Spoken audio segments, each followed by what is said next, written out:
Bienvenue sur le ring, l'ODJ TV Radio, Karim Zahel. Merci, M. Rachid Hallaoui, pour votre invitation. Merci d'avoir accepté et surtout d'avoir accepté de monter sur un ring.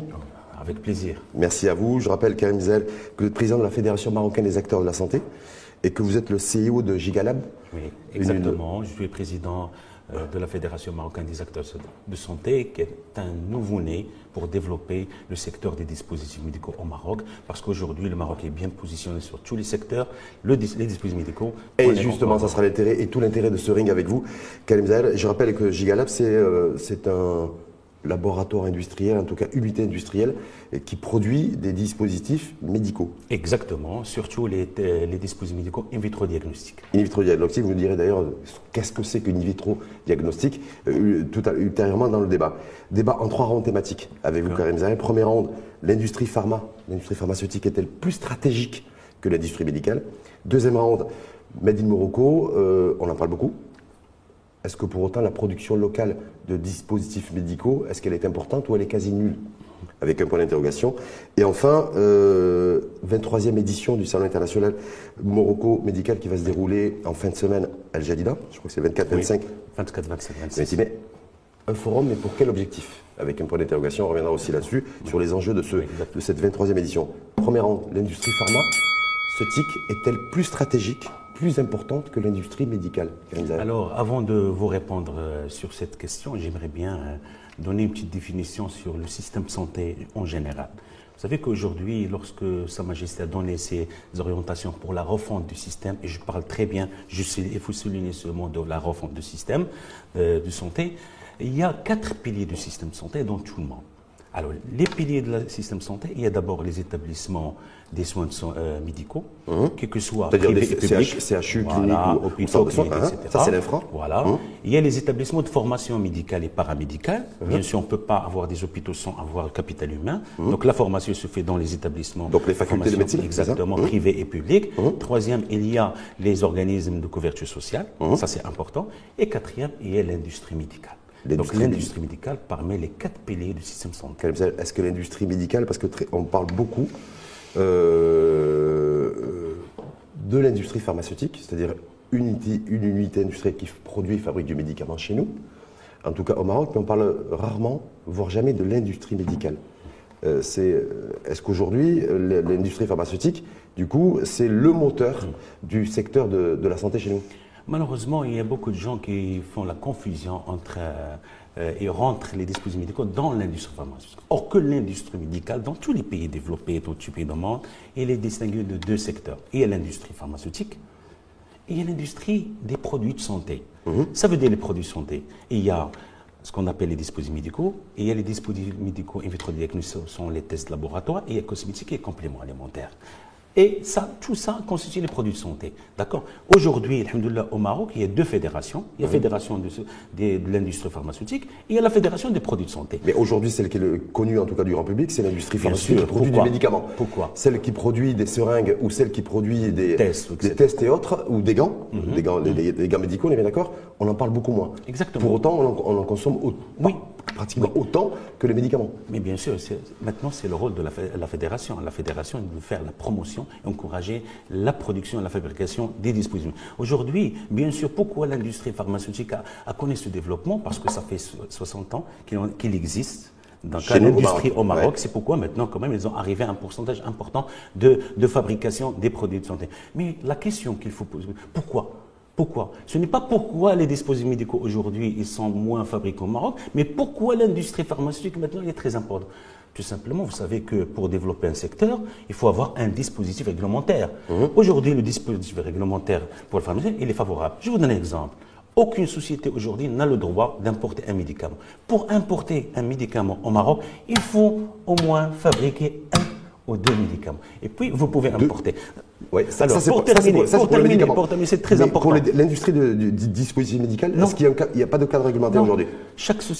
Toutes les sociétés sont capables de faire une société pour importer les dispositifs. Il faut avoir juste une déclaration qui est simple de la DMP et un certificat d'origine. Moi, je reviens à ce qui est important parce qu'il faut éclaircir ça, c'est très important. C'est important parce que de dire, voilà, l'industrie pharmaceutique a pu se développer chez nous, produire du médicament parce qu'il y avait un cadre réglementaire qui était mis en place. Et un héritage aussi, parce que je rappelle que sous le protectorat, il y avait l'industrie française aussi du médicament. Donc il y avait des outils et des instruments qui étaient déjà en place. Mais par contre, vous dites, on ne peut pas développer l'industrie du dispositif médical sans mettre en place au préalable un cadre réglementaire. Exactement. Mais maintenant, je reviens parce que le cadre de l'industrie pharmaceutique, c'est un cadre extraordinaire pour le développement. On aimerait bien l'appliquer dans notre fédération et dans notre secteur des dispositifs médicaux. Alors, aujourd'hui, bien sûr, pour fabriquer un médicament, il faut construire une usine. Il faut installer des salles blanches, il faut ramener la ligne de production, il faut fabriquer quelques lots. Et par la suite, on prend quelques médicaments, on doit l'évaluer. Et après, on met le dossier dans la DMP, la direction de médicaments, pour avoir l'AMM, l'autorisation de maire de magie, qui a besoin parfois de 18 mois. Vous savez, ça complique pour une société d'importation. Alors, pour importer, il faut faire tout ça. Donc ça, c'est un cadre qui protège le secteur pour avoir les gens professionnels du secteur pour qu'ils puissent importer et fabriquer. Donc, aujourd'hui, la chose la plus importante, c'est que ces dispositifs réglementaires, ils aident le secteur pharmaceutique à se développer. Parce que moi, je ne peux pas importer, je dois fabriquer d'abord. Et constitue une contrainte et un handicap pour le développement de l'industrie du dispositif. Exactement. Maintenant, je donne un exemple. Oui. Si vous éliminez ce dispositif réglementaire, il y aura des milliers de sociétés qui vont importer des médicaments. Il y aura un problème dans le secteur. Donc, est-ce que c'est quelque part un cadre réglementaire qui protège aussi l'industrie pharmaceutique? Exactement. On veut faire la même chose parce qu'aujourd'hui, on veut faire la même chose. Pourquoi? Parce que ça sélectionne les investisseurs et ça protège les investisseurs. Parce que parfois, dans le secteur des dispositifs médicaux, on a besoin des millions, des milliards parfois de dirhams à investir. Il ne peut pas avoir quelqu'un qui va investir beaucoup de... On y reviendra dans le deuxième round. Mais simplement, Karim Zahel, je rappelle président de la Fédération marocaine des acteurs de la santé, vous êtes vous un industriel, au niveau vous produisez du dispositif médical, mais simplement se dire aujourd'hui sur le marché national dans notre pays, d'un côté il y a 7000 médicaments, et d'un côté il y a, on estime en tout cas, à 80 000 dispositifs médicaux entre les gants, entre les seringues, entre tous les différents appareillages aussi médicaux. Sans oublier le cosmétique, complément alimentaire, et les tests de laboratoire. Et les tests de laboratoire, on dit d'ailleurs c'est les nouveaux marchés de demain. Mais comment, donc il y a que 7000 médicaments, et plus de 80 000 dispositifs médicaux. D'un côté, pour 7000 médicaments, il y a un cadre réglementaire, et pour 80 000 dispositifs médicaux, il n'y a pas de cadre réglementaire. Oui. Est-ce que ça veut dire que c'est un peu une forme d'anarchie? Oui, exactement. Maintenant, le secteur, après le Covid, tout le monde veut faire les dispositifs médicaux. Donc, il y a beaucoup d'anarchie dans le secteur des dispositifs médicaux concernant la distribution, concernant beaucoup de choses. Maintenant, il faut réglementer parce qu'après les dispositifs médicaux, les gens ils voient que c'est une opportunité. Cette opportunité, pour eux, elle est facile. Il suffit d'avoir un bureau et importer et vendre. Et ça, c'est pas bien. Aujourd'hui, cette fédération, son rôle est de travailler sur un cadre réglementaire pour encourager les gens d'abord à fabriquer. Et localement. Bien sûr, on peut pas importer des choses qui sont très très simples. Le Maroc, je crois, il a tous les potentiels et les compétences pour fabriquer localement. Parce que valeur aujourd'hui, une seringue qui est un dispositif médical extrêmement utilisé, que ce soit chez nous ou dans tous les pays du monde, la seringue est importée. Mais aujourd'hui, il y a deux sociétés qui travaillent là-dessus pour la fabriquer. Mais globalement, sur le marché, il y a, c'est que de la. Malheureusement, il y a. Le Maroc est caractérisé par l'importation dans le secteur des dispositifs médicaux. Il est caractérisé par plus de 90%, ils sont importés. L'importation est à peine 10%. C'est très très. Une décision politique a été prise par le gouvernement actuel. C'était l'an dernier, dans le cadre du projet de loi de finances 2024, c'est d'exonérer la TVA sur le médicament. Donc, il est passé de 7 à 0%. Concernant les dispositifs médicaux, je parle sur votre couvert, il y a une pression fiscale TVA qui est de 20%. Est-ce que là-dessus, il y a effectivement, c'est pénalisant aussi pour les industriels en matière de dispositifs médicaux qui produisent localement le peu qu'ils produisent et ceux qui importent? Quand on a une TVA à 20%, alors qu'il y a une exonération de TVA sur les médicaments depuis le 1er janvier. Aujourd'hui, notre préoccupation d'abord, c'est d'encourager les investisseurs locaux ou étrangers d'investir disponibles. Ce n'est pas la TVA. Ils ont travaillé sur la TVA parce qu'ils se sentent quand même. Aujourd'hui, non, pour moi, ce qui est important, c'est la valeur ajoutée de produire. Je vous donne un exemple. Lorsqu'on ramène un produit importé, par exemple, à 100 dirhams, d'accord, avec un TVA de 20%. Lorsqu'on va le produire au Maroc, on peut le produire par exemple à 50 dirhams, 10 dirhams. Donc le TVA, ce n'est pas un impactant. Donc 60 dirhams, 100 dirhams, etc. Donc le TVA n'impacte pas beaucoup la valeur ajoutée. Il n'y a pas d'enjeu, simplement juste, il n'y a pas d'enjeu de TVA pour le développement de l'industrie du dispositif probablement médical. Dans le futur, mais pour le moment, on se focalise sur de ramener les investisseurs dans le domaine, surtout les gens qui connaissent le domaine médical, parce que le domaine médical, quand même, il est difficile. Donc, on veut que les gens qui travaillent déjà dans la distribution, qu'ils ont des années, etc., pour qu'ils puissent investir dans la fabrication locale. Ça tombe très bien, Karim Zahel, parce qu'on va passer au deuxième rang, justement, la production locale, les enjeux en matière de souveraineté industrielle et de souveraineté sanitaire, et d'ailleurs alimentaire, parce que les trois sont couplés. En tout cas, on parle depuis quelques années de la promotion du Made in Morocco, donc de favoriser la production locale. Made in Morocco, pourquoi la production locale de dispositifs médicaux chez nous est quasi nulle? Elle n'est pas nulle, mais elle est quasi nulle. Pourquoi? Est-ce que c'est simplement le fait, ce que vous disiez précédemment, que l'industrie pharma, elle, a une intériorité, une historicité plus importante? Est-ce que c'est le fait que l'importation et importer du dispositif médical, c'est plus intéressant que de produire localement? Alors, et pour bien expliquer ce sujet qui est très important pour moi, donc le Made in Morocco, bien sûr, aujourd'hui, il a besoin de 3 intervenants. Le premier intervenant, bien sûr, c'est l'investisseur. On doit convaincre les investisseurs pour investir au Maroc dans les DM, parce que les dispositifs médicaux, ce n'est pas facile. Ils ont besoin des études, puis la réalisation de l'usine, puis les normes et la réglementation, puis la mise en marché. Ça, c'est pas facile. Donc, on doit préparer un cadre réglementaire qui protège ces investisseurs. Donc, le deuxième intervenant, c'est l'État. L'État à travers le cadre réglementaire. Parce qu'un investisseur qui va venir et investir beaucoup d'argent, d'accord, et des montants colossaux, et il y a des gens qui vont venir ramener des produits similaires. Donc une forme de concurrence déloyale, vous voulez dire? Exactement. Et ça, c'est très important. Donc l'État joue un rôle très important dans le développement des secteurs des dispositifs médicaux. Aujourd'hui, on a besoin d'un cadre réglementaire pour encourager les investisseurs. Parce qu'un projet, parfois, il dépasse les 200 millions de dirhams. Les 200 millions de dirhams, c'est-à-dire 200 millions de dirhams pour minimum pour un projet, un petit projet. Capital investir dans une... Pour fabriquer, par exemple, une seringue ou des gants. On a besoin des lignes qui sont très chères et plus les normes. Les normes. Parce qu'on ne peut pas exporter si on n'a pas des certifications. Et les certifications, ça coûte cher. Ça coûte cher. Donc aujourd'hui, l'État, alhamdoulilah, représenté par la direction de médicaments de France, on se sent qu'il y a une amélioration. Donc vous dites, il faut pour développer en fait la production locale du dispositif médicaux Made in Morocco, il faut de l'investissement, donc des investisseurs. 2, l'État avec le cadre réglementaire. Troisième, c'est l'important, c'est le joueur ou l'intervenant le plus important, c'est le consommateur. Il faut que le consommateur marocain aujourd'hui essaye d'évaluer et d'utiliser le produit marocain. Parce que si le consommateur marocain ne va pas utiliser le produit, on ne peut pas réussir. Donc, maintenant, il faut nos médecins aujourd'hui et futurs médecins, on est en train de les sensibiliser pour tester et pour utiliser le produit marocain. Maintenant, c'est eux qui vont développer. Et même le produit, il a une qualité de 70%, 60%. Ils doivent nous retourner les remarques pour développer. Parce que toutes les sociétés, tous les pays dans le monde, ils ont passé par là. Est-ce qu'on a un marché pour ça? Parce que certains considèrent, économistes de la santé, que effectivement, pour se mettre positionner par exemple sur le marché de la production locale de seringues, il y a des économies d'échelle et qui fait qu'en fait, on n'a pas forcément un marché suffisant pour pouvoir investir massivement dans la fabrication locale de seringues ou de gants ou de fils. Voilà. Est-ce que pour que je sois honnête avec vous, aujourd'hui, il y a certaines industries de dispositifs médicaux où le marché marocain n'est pas suffisant. Je vous donne un exemple. Pas suffisamment profond. Exactement. Je vous donne un exemple. Aujourd'hui, par exemple, tant qu'il y a l'importation toujours, un investisseur dans la fabrication de seringues, parfois il y a des lignes de seringues qui fabriquent 1 million de seringues par semaine. Il va couler où? 1 million s'il n'a pas eu un contrat de vente. Donc, bien sûr, il y aura beaucoup de problèmes. Donc, aujourd'hui, pour développer l'industrie des dispositifs médicaux, par exemple, seringues, il faut avoir l'export. Il faut s'ouvrir sur les tests dépistage, vous disiez, d'ailleurs, c'est vous êtes chef d'entreprise industrielle là-dessus. Vous produisez localement ici à Casablanca? Oui, exactement. Hetz-Walem, donc des tests de dépistage? Oui. Est-ce que là, le marché marocain est suffisant? Alors pour moi, ce n'est pas un problème. Pourquoi? Parce que ce n'est pas la même chose que le dispositif médical. Parce qu'une seringue, elle a besoin d'une ligne de production automatique 100%. Pour les tests de laboratoire, normalement, on peut s'adapter avec la demande. On peut fabriquer par exemple 100 000 tests, on peut monter la capacité de production jusqu'à 2000 tonnes, etc.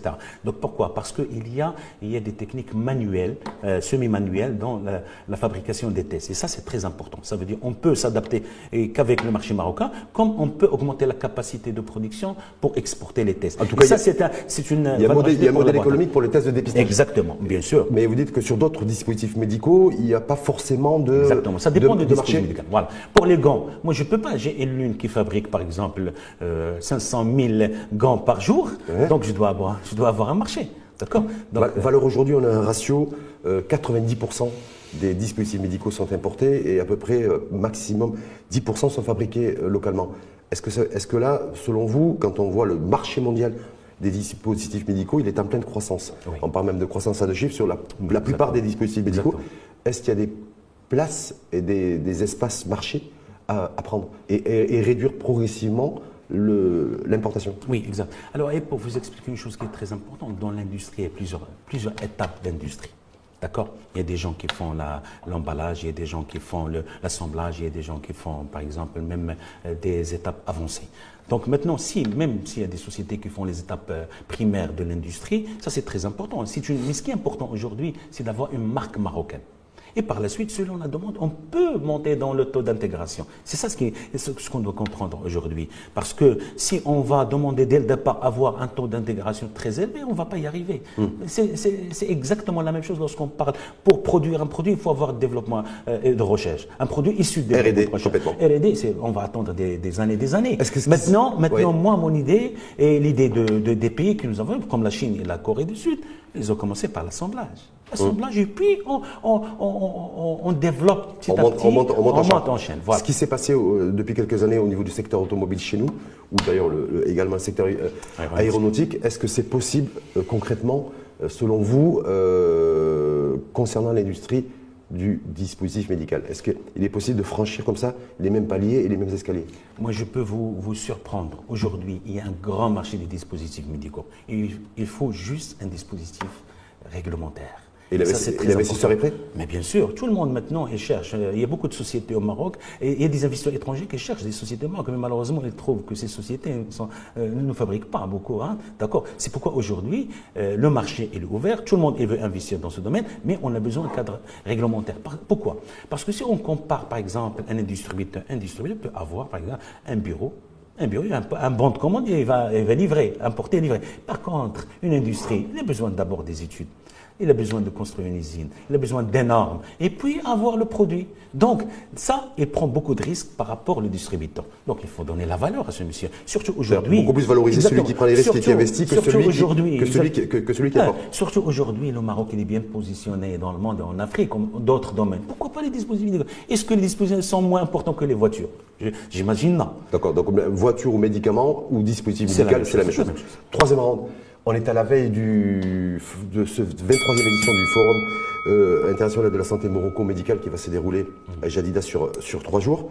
Un forum pour quel objectif? Est-ce que c'est une énième édition ou est-ce que là, spécifiquement pour cette 23e édition, il y a des objectifs particuliers et des enjeux?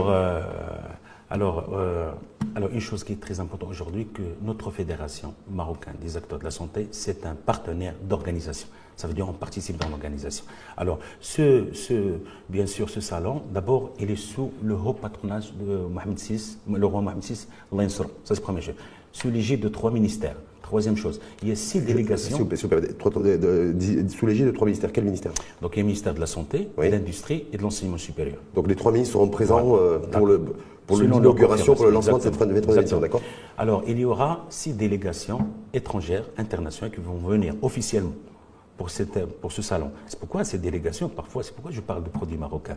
Lorsque ces délégations viennent pour voir les dispositifs médicaux, ils ne trouvent pas des stands avec un produit marocain, c'est un problème. Aujourd'hui, on va essayer il y aura 2 ou 3 stands marocains, purement marocains, avec des produits marocains, pour encourager le produit marocain. D'accord. Ça, c'est très important. Ces délégations viennent d'où? C'est quoi? Elles viennent surtout de l'Afrique, il y a une délégation qui vient de la Chine, etc.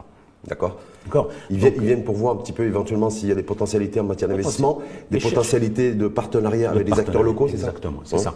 Et donc il y aura 90 conférences animé 90. par, 90 animé par 200 panélistes, parce que cette année, il y a beaucoup d'associations savantes qui ont accepté de faire leur conférence dans le salon. Et ça, c'est très important, parce qu'il faut savoir que Medical Expo 23e édition, c'est un salon maroco-marocain, et il faut encourager le produit marocain. Aujourd'hui, on va développer.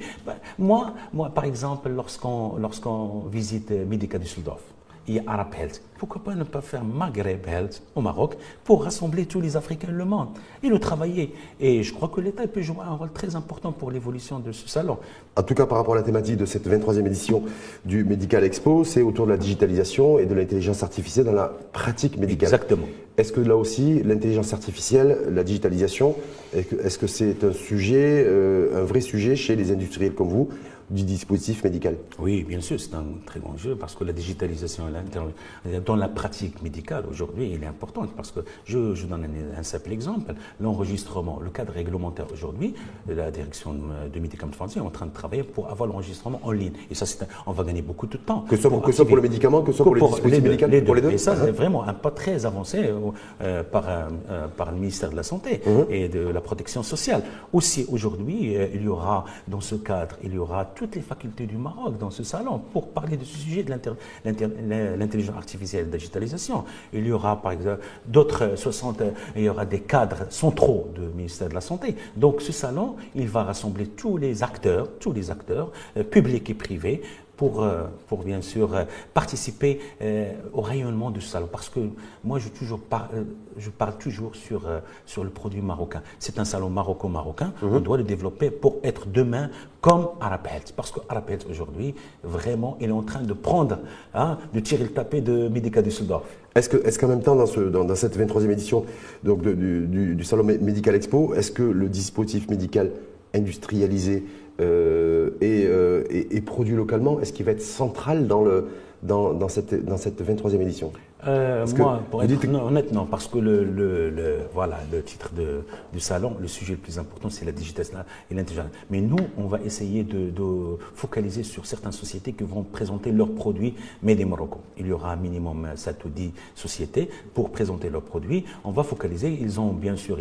On a essayé de leur aider pour améliorer leur stand, etc., pour donner un rayonnement de produits marocains, et inviter d'autres responsables africains pour visiter ces stands.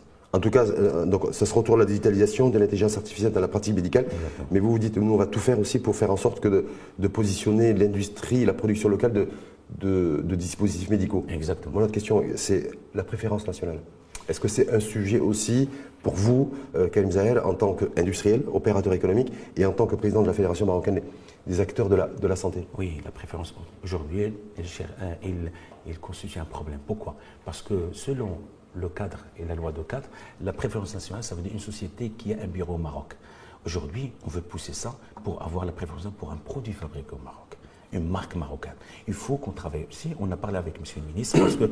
le ministre, toujours de la Santé, Khalid Taleb est sensible à ce sujet. D'ailleurs, chaque réunion. Est-ce qu'il est sensible à ce sujet? Très sensible, parce qu'on a fait beaucoup de réunions avec lui. Chaque fois qu'on fait réunion, on parle de Made in Morocco. Maintenant, bien sûr, on a besoin de temps pour préparer le cadre réglementaire, mais la préférence nationale est au centre de nos intérêts. Parce que son préférence nationale de Made in Morocco, de produit national, produit Maroc, ce n'est pas parce que si vous avez voir les textes, vous allez trouver que préférence nationale, ça veut dire un bureau. Ça veut dire une société étrangère peut avoir un bureau. Il n'y a pas d'exigence de produire localement. Aujourd'hui, on demande d'avoir la préférence nationale pour un produit marque marocain. Est-ce que selon vous, juste, je sais que vous n'êtes pas devin, Karim Zahel, mais est-ce qu'il y a un horizon pour la mise en place d'un cadre réglementaire pour les dispositifs médicaux? Est-ce que vous, raisonnablement, pouvez dire peut-être que d'ici 1 an, 2 ans, nous aurons dans notre pays un cadre réglementaire pour les dispositifs médicaux? Sincèrement, Monsieur le ministre, il s'engage totalement pour avoir, bien sûr, une industrie et le Made in Morocco des dispositifs médicaux.